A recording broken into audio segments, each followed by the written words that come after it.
Thank you. Two comments. It's, you're at a great event when there are everyone in the audience is more important than you are, which is fabulous. And secondly, it was amazing to see the Prime Minister get a standing ovation at a science event. I think it was equally amazing to see Ian get a standing ovation, the Chief Scientist and the Prime Minister both at a science event. So that was a fabulous thing last week. So we just went through a long process of coming up with a new strategy for CSIRO, and it does play pretty much to the heart of, I think, today's meeting about how we improve Australia's innovation performance.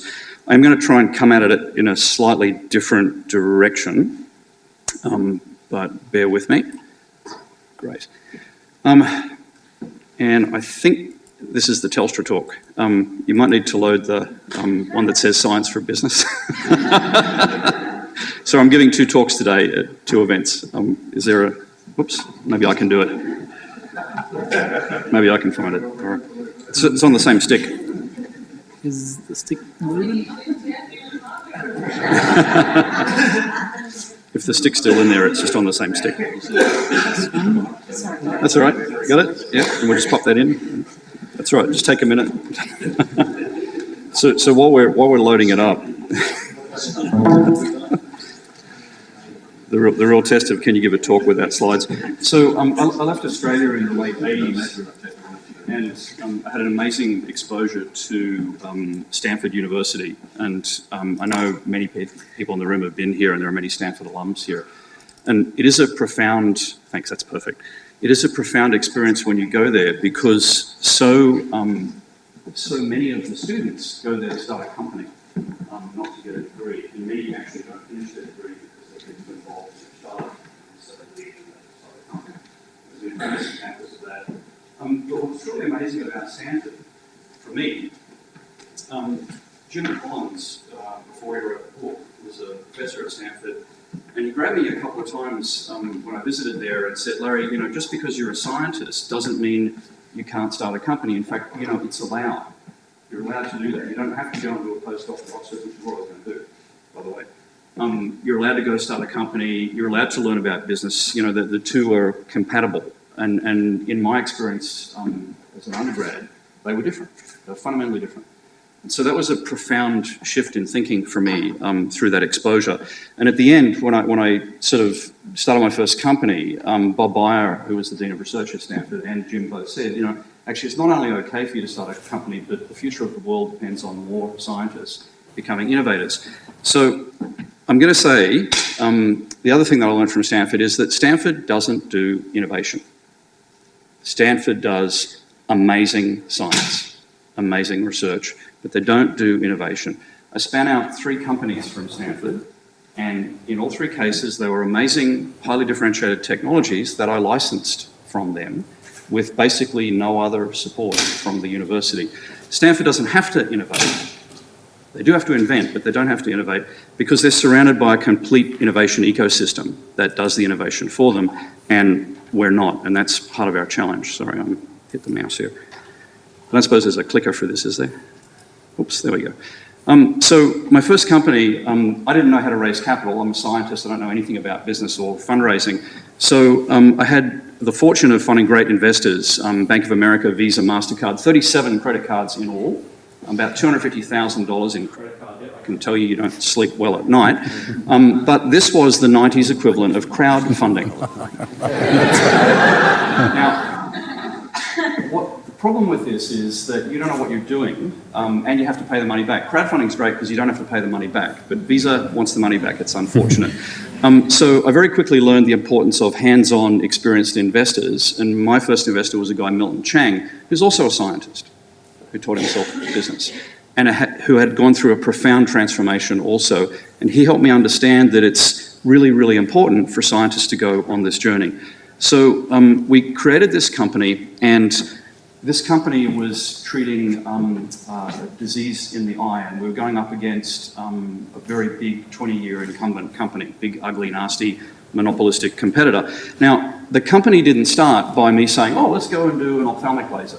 it started with my fascination with lasers because of Jim, and by the way, Jim really inspired me in Australia, one of the very few professors in the 80s that really believed in the profound impact of technology on society and the importance of innovation and entrepreneurship, which is kind of what got me interested in Stanford in the first place. Credit to Jim. So it started because of my scientific curiosity in how do you make a miniature semiconductor visible laser? How do you do that? And so I got lucky. I invented probably the first high power miniature, about this big, semiconductor laser, but I had no idea what to do with it.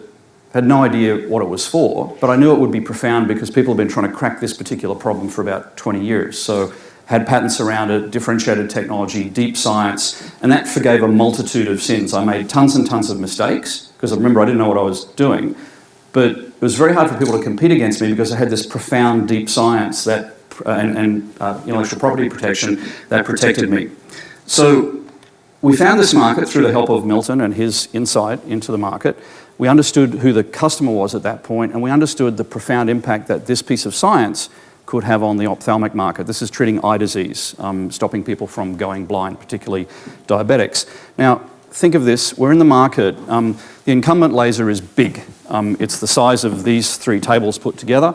It also has a similar thing about the size of a freezer. It's the power supply. It takes 10 to 15 kilowatts of electrical power to energize the incumbent laser. You need it to be connected to a faucet. You run flowing water through it down the drain to take away the waste heat because it's 0.01% efficient.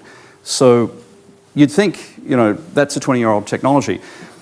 Our marketing group, when we went to market with our little itty-bitty laser that was so small and so different, recognized very early that we were going to experience FUD.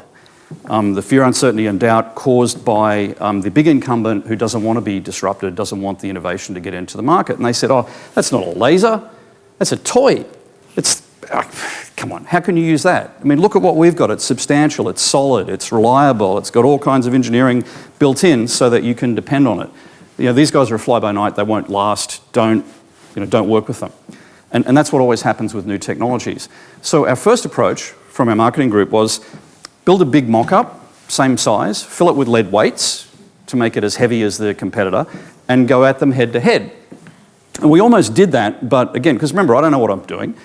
We almost did that, but it just struck me that it just didn't sit right. I thought, if we're going to be a tech company, let's be what we are, and let's be honest with our customers, and let's just go for it. So we did.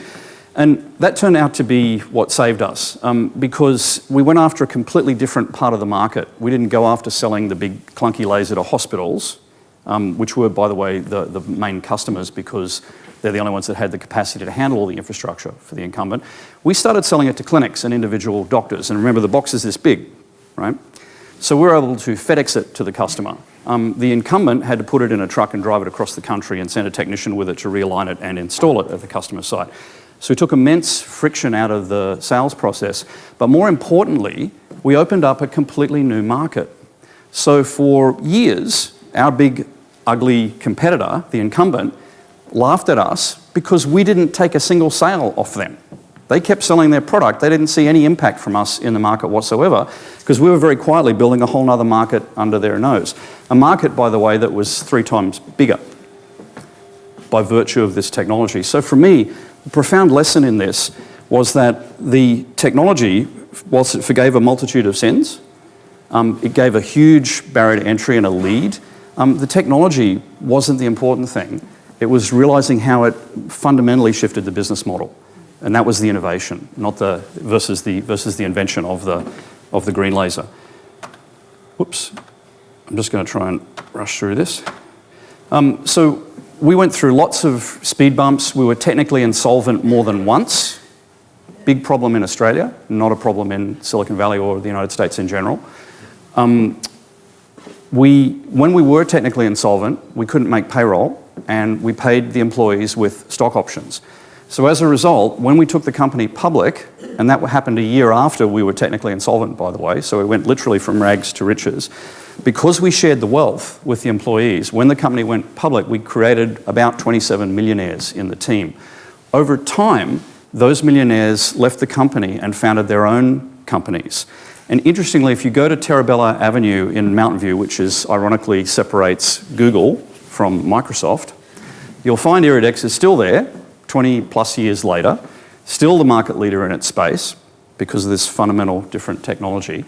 And around it, there are about 7 other companies that are all the acorns, if you like, that were dropped by Iridex and that created new companies. And this is the virtuous cycle of innovation. It only happens with deep technology. It only happens when you share the wealth. Now think about that. 50% of the wealth created went into the pockets of the employees. In Australia, we have a sort of an inverted pyramid where, you know, the founder or the CEO of the company owns most of it and the employees own very little. That's something else that fundamentally has to change. The other thing about Silicon Valley, it is a red ocean of competition, especially in the internet space. It's a red ocean of disruption in that space too. But in the tech space, if you're doing a tech startup, and I'm talking deep tech, science tech, it's an ecosystem of plenty. You will be amazed how much collaboration and interaction and support you get, particularly when things are at their worst. When you're technically insolvent, about to go bankrupt, really on your knees, the ecosystem has a way of supporting you and picking you up. It doesn't ridicule you. You don't wake up and see the front page of the Mercury News saying, oh, what a stupid idea that was.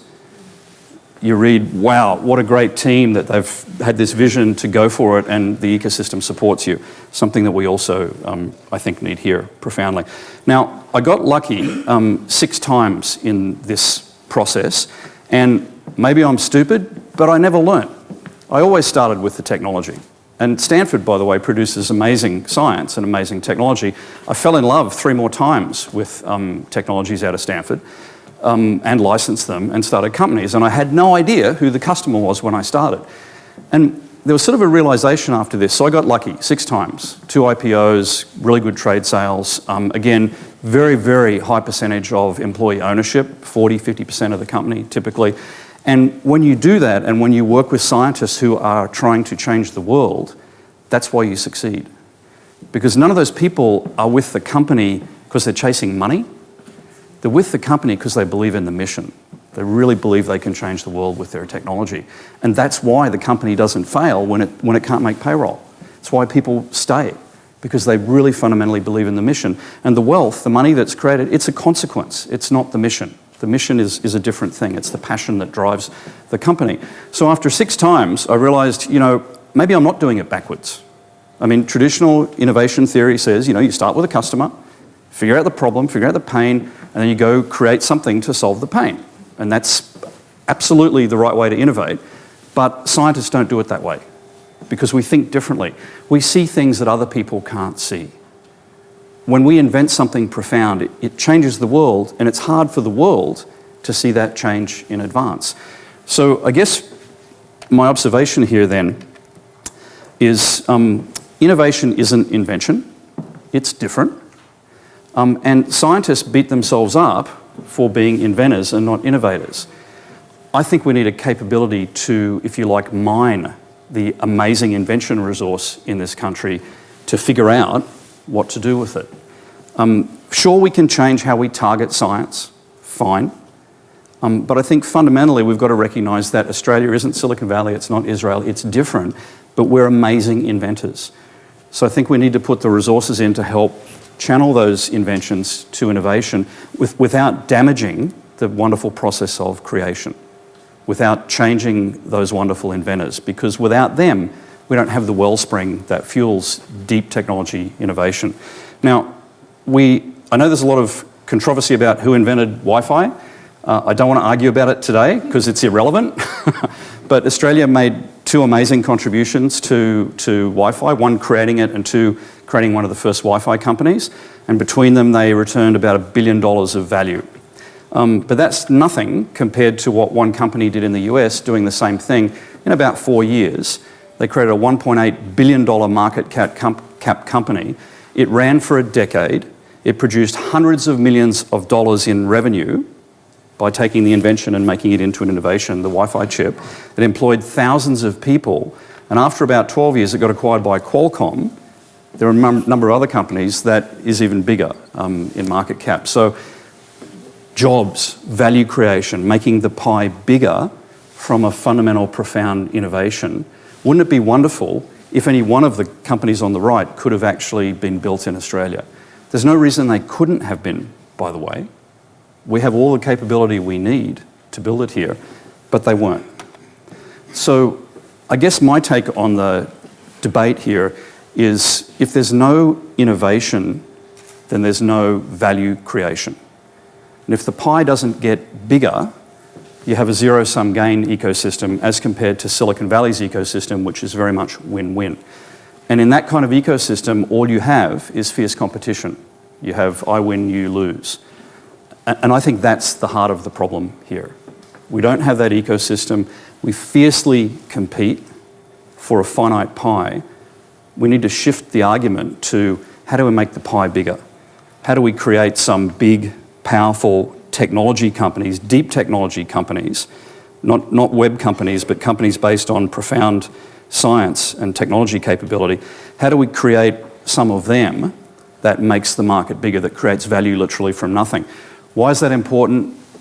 Since the war, the United States has been fueled by this. How many jobs do you think were created in the last, say, 35 years in the United States by deep technology companies? Startups, but tech startups. So tech, like the ones I described, that had science at their heart. Hand up if you think it was 50%. Say half the jobs created in the US were from deep tech startups. 50%? 40%? 30%? 20%? 10%? Who thinks it's 100%? That's true. At least according to Harvard studies and Stanford studies, 100% of the job creation in the United States for the last 35 years was created by deep technology companies, startups. Hard to believe, but not so hard to believe when you think about how value is created and how that grows markets. So it's alarming when you look at this curve, productivity and jobs, they grow in lockstep up until about 2002, and then they diverge. I'm not going to talk about that today, but it's a profound change in our market. I'll leave that as an exercise for the reader or a question. What I can talk about, though, is I ran startups through 3 big recessions and 9/11. And when there's a recession and everything stops, the economic engine stops, Silicon Valley gets excited. It gets more motivated. And each one of these recessions was driven to growth and positive economic gain by a deep technology of one kind or another. We could debate about, the internet and web businesses, whether they are, whether they aren't, but they're all created fundamentally by science breakthroughs, optical fiber networks, silicon chips, the Cisco router founded by 2 professors from Stanford. So the value of deep technology, deep science, I think is unquestionable in its ability to help the economy recover and help it grow. So Australia, when Silicon Valley started, it didn't have a big capital market. NASDAQ was created by Silicon Valley. It didn't exist before Silicon Valley. And the Silicon Valley tech community got sick of trying to take things public on the dusty old New York Stock Exchange because it's too hard. They didn't understand technology. It does sound a bit familiar, doesn't it, to the complaints made about our ASX stock market. I'm not saying we create a new exchange, but there is an education necessary if we're going to take advantage of that tool. But maybe we don't have to. We have a $2 trillion pool of funds. It's the 4th biggest fund management industry in the world. Silicon Valley didn't have that.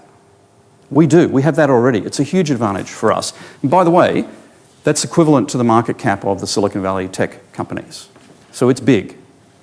Make no mistake.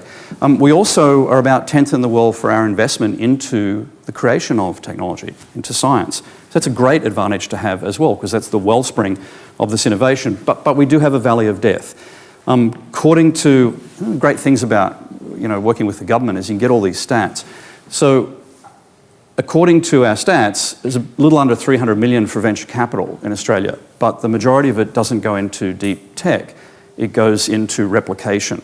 You can't blame investors for doing that. It's a much more reliable way to make money, but if you want to make intentional interventions into the ecosystem, I think more of that money needs to go into funding profound value creation through deep technology.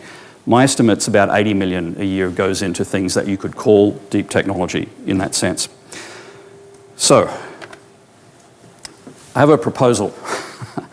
I'm really curious at how the German innovation ecosystem works. and how everyone kind of knows what they're doing. And I had the pleasure a couple of weeks ago to speak at Kyoto with the national research leaders around the world and hear from them privately how they manage their ecosystem and why it works and what the challenges are. And in Germany, there's this amazing institution called the Fraunhofer.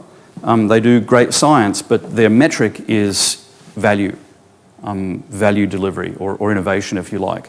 And Alan with the ATSI group have proposed, I think, a fabulous metric to measure that in Australia in the way that the Fraunhofer does there. They also have a fund that focuses on translating the innovation in the rest of the ecosystem, which is primarily the university ecosystem, and they work together to take that profound value creation potential that's on a lab bench. And I think that's what we need to do here. And if you talk to the Fraunhofer about why they do that, it's because they don't want to take the amazing researchers away from doing amazing research by building, the equivalent of a prototype shop. They don't want to grind them through that process. Some they do, some want to do that, that's great. I'll give you an example of a innovation delivery. Now, I'll grant you that it's a little wobbly. So this is something that CSIRO invented years ago, and with a little bit of curiosity, it's called Zebedee. With a little bit of curiosity about what it might do, but it basically takes a high-definition scan of any environment. It geolocates itself. So there's a spinning thing in here. It also wobbles around so that you get a bit of random movement. And in a few minutes, it will give you a high-definition map of any environment. If you take that, and interestingly connect it with UTS, if you wander over to the Immersion Centre over on the main road there, UTS are displaying, you can basically fly through Jenolan Caves mapped with this. You can fly through other unique environments mapped with this. So prototype from lab bench as an example. I grant you we need to work on our marketing and our product delivery, but we're learning. So how could the system work? I think it could work something like this. And when I came into CSIRO, it was expressly for the purpose of trying to move the needle for Australia's innovation performance. And you can't do that in one organisation unless you take the entire ecosystem with you, and that means very deep and profound collaboration and a fundamentally different way of working. $2 trillion of funding available, but that funding is scared of investing in science. They haven't experienced the profound value creation that deep technology can give, and so they're scared, and rightfully so. As a startup founder, many times I found the customer wouldn't buy what I wanted, and I might have been tempted to blame the customer, but you can't. Customers aren't buying it. So Australian industry, when they look at what we do, it's also very scary, very risky, and we're a risk-averse culture. So industry isn't buying the value proposition of deep technology and science because they haven't experienced it either. So superannuation funds, Australian companies, they're scared, and rightfully so, because they haven't seen it. So I think the catalyst for change here is us working together to serve up the offer differently. So again, in the startup analogy, if the customer isn't buying what you're selling, you've got to pivot, you've got to change the offer. So my proposal is for CSIRO to work much more deeply with all of the universities with the sole purpose of extracting the incredible inventiveness and value and finding a way to deliver it in a form that the Australian industry will actually accept it, basically meet them halfway. So we can't do that without some kind of fund to support that transition. But I believe, and I've talked to a lot of them over the last 10 months about this notion, I believe that the money is there if we're able to bridge the gap. I'm not saying we take it all the way to the customer and do all their work for them, but we've got to meet them halfway. So that's, if you like, the heart of the CSIRO strategy. The other places where this interacts is fundamentally in the education system. So I said Stanford doesn't innovate, and that's true. They measure science excellence the same as every other university in the world does, and that's their sole metric and their sole focus. But the students, when they come into Stanford, are coming to start a business. They're already entrepreneurial. They're already innovative. So I think we've got to get them earlier in this country. I think we've got to get our students much earlier to start that journey. We have a platform called Scientists and Mathematicians in Schools. And so the notion of that platform at the moment, we use it to teach teachers, to make them better science teachers. I want to expand that to help those teachers inspire entrepreneurship and innovation in those students. We have an accelerator called ON. At the moment, it's just an inside CSIRO thing because we're in beta. By the way, we're going to be in beta for 5 years probably. And the country is going to be in beta, I think, also for a long time while we figure this out. But once we've done the first run-through of ON, we will start to expand it to include each of the universities, starting with the ones that we already partner with quite deeply, but over time to expand it to all of the universities. And that's, if you like, the sort of the learning engine for us and how we start to build the bridge with the universities on this innovation journey. The other piece, and then I'll finish, students, I think, could have a much more profound learning experience if we opened up all of our laboratories, all of our national facilities to much more widely to all of the universities and all of the students. And ideally, having students working in our lab, so in a professional industrial lab, on a project funded by a company, starts to build the bridge between the companies and the students so that the student gets a richer education experience and maybe the company wants to employ them because they've already got to know them through the process of them getting their degree. So that's the other piece of using scientists and mathematicians in schools, the ON program. And we call that piece NEXT. It's a platform supported by CSIRO, but it's a network across all of the universities, or it will be, and all of the incubators to help students go on this entrepreneurial journey. I skipped over market roadmaps. Science priorities and growth centres, I think, go a great way to defining what the priorities of the nation are. I think what we need to do next is take them and figure out very specifically how they impact the markets for each of the big industries in this country. So again, we can build this bridge, make this connection. I'm sorry if I went over time there. Thanks.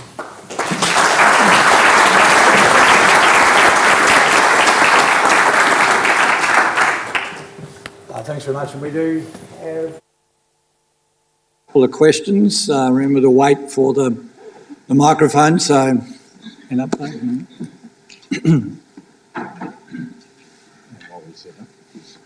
This is just a quick point. Obviously, that got very loud. Sorry.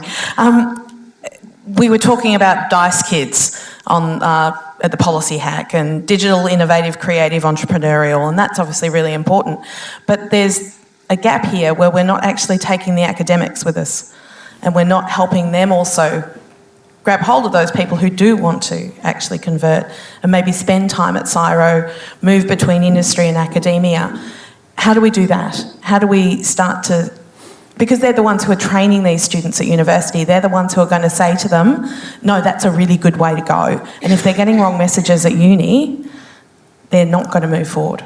Yes, so in fairness to the universities, I don't think they're getting the wrong messages. I think universities, so honestly, when I say Stanford doesn't innovate, I mean, Australian universities are actually pretty good at innovation.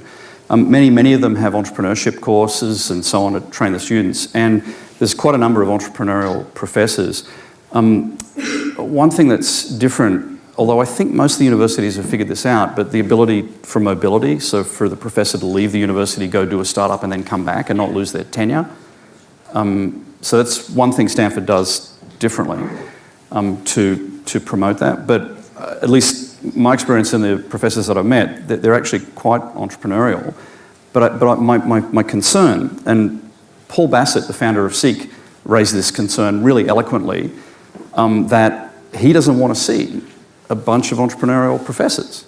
He wants to see them creating science, creating profound technology, and maybe the difference is in his view, because he's an entrepreneur, he's not a scientist, he wants to work with them. So opening the doors to the entrepreneurial community, there are a lot of entrepreneurs in Australia, just making that connection maybe better, I think. Because universities have such a profound impact on our children, on our education. You know, they're creating the wealth of the future and in creating the science. So let's be fair. I mean, that's 3 businesses already. Do we want to add a 4th? Because I think we pile a lot of expectations on them that maybe we should be more realistic. That's just my point.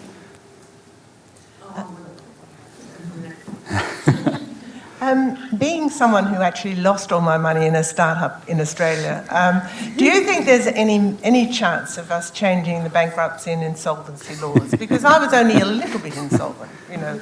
Only a little bit. but, you know, in the end, yes, it was worse than your Visa card. So I just think it's such a problem. You know, there's such a resistance. It's all so focused towards big business and so difficult to start up anything innovative here.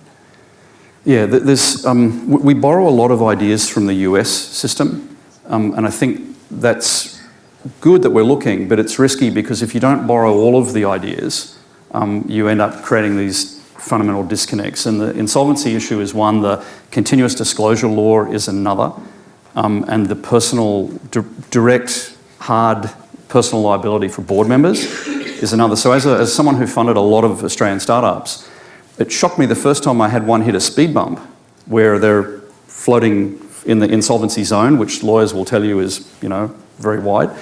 All of the domestic board members resigned. So at the time where the company needs the most help from its board, they all leave because they don't want to be sued personally for, you know, and you can't blame them for doing that, but I think that's a profound, you know, disconnect in the system that we could learn from the way the US treats liability of directors, because there is such liability, it's just treated very differently. So board members, and there's also Chapter 11, so you can restructure.